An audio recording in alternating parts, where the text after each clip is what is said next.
Hello, my name is Sister Renée Mirkes, and I'm a member of the Franciscan Sisters of Christian Charity, and I'd like to deliver a letter to you from none other than Pope Francis.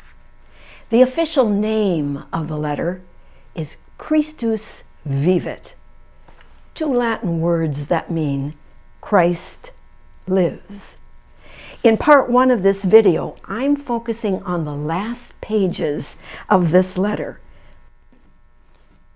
where the Pope advises how a young woman like you can discern your vocation, your calling in life. Here's the Pope's opening prayer for the gift of vocational discernment.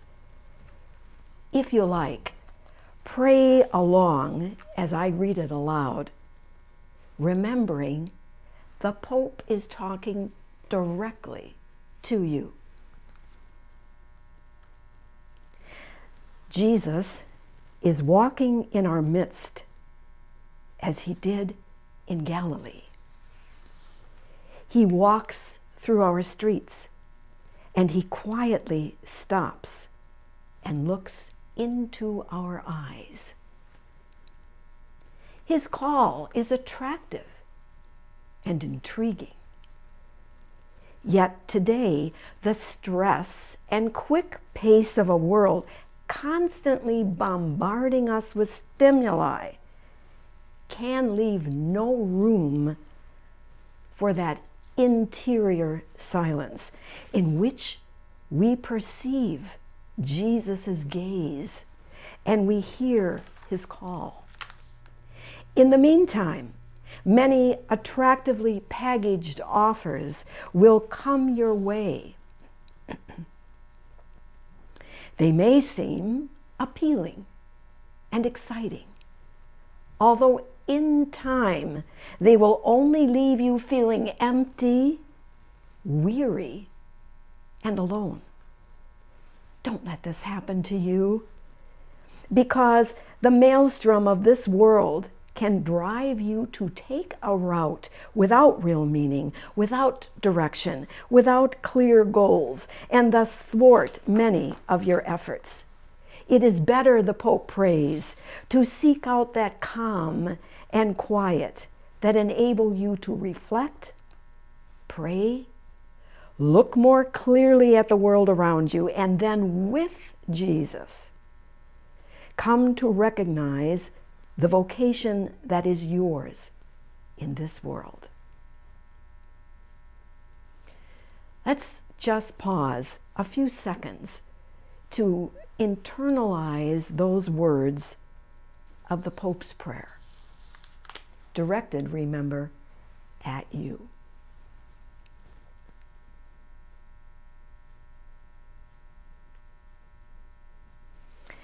You know, I can't help but think that Pope Francis composed this prayer with the same sentiments of a female 20th century saint, Saint Teresa Benedicta of the Cross, who prayed the following prayer after her daily reception of Christ in the Eucharist to give direction to her life's vocation. Take it easy, she prayed. Not any of this, the hectic busyness of the day ahead, may touch me now. My first morning's hour belongs to the Lord. I will tackle the day's work which he charges me with, and he will give me the power to accomplish it.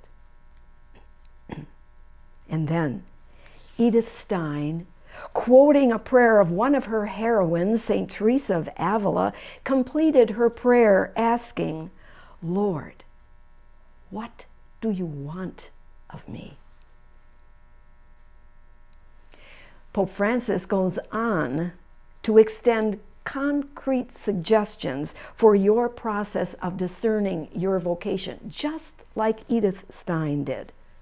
First, he advises form your conscience by cultivating the very sentiments of Jesus Christ, adopting the criteria behind his choices and intentions behind his actions.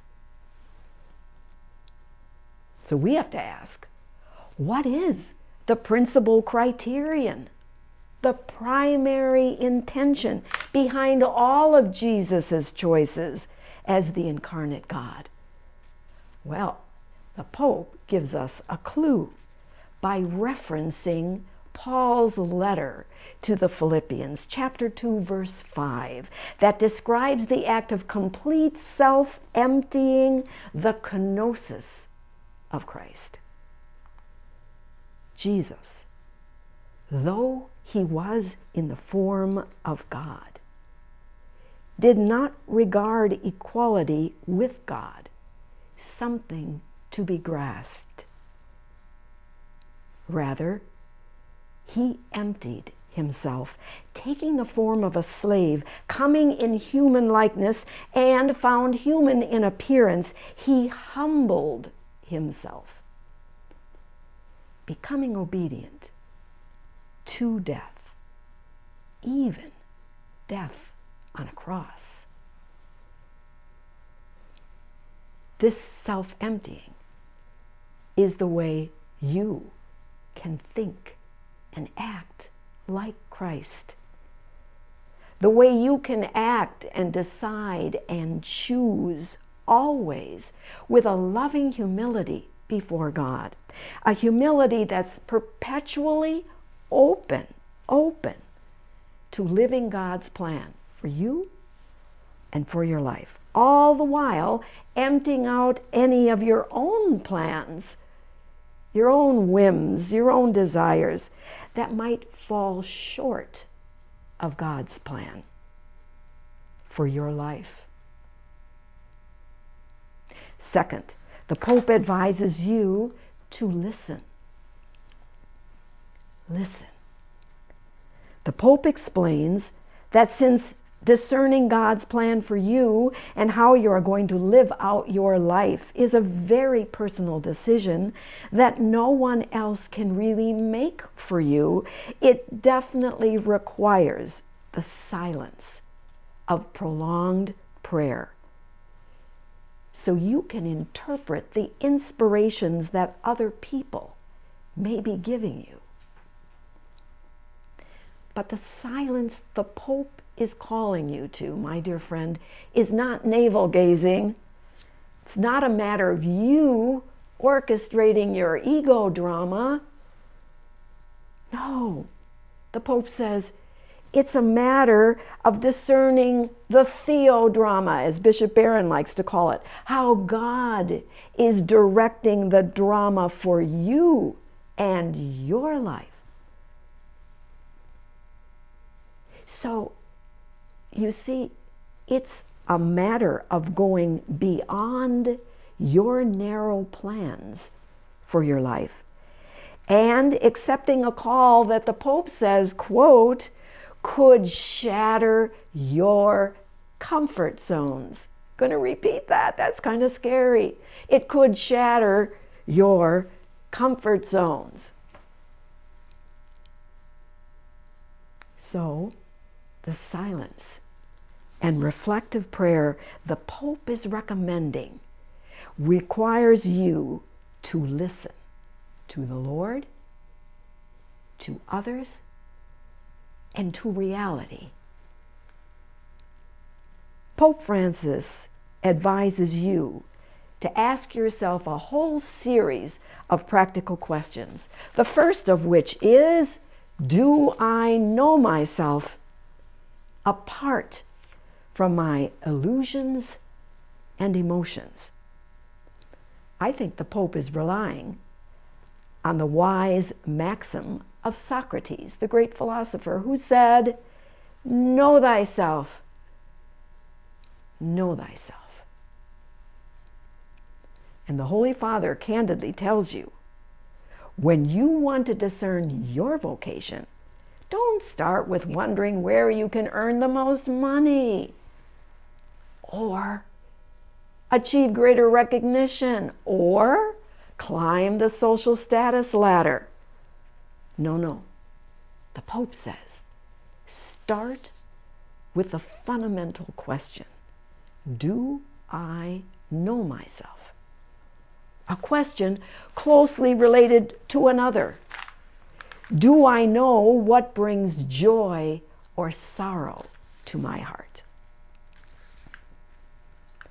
I think the Pope is asking us to fill in the blanks in reference to your behavior, like this. I'm happiest when I act in a way that is selfless, in a way that loves others as I would want to be loved, in a way that helps me become a better person, and treats the other person or persons involved in my action justly and lovingly.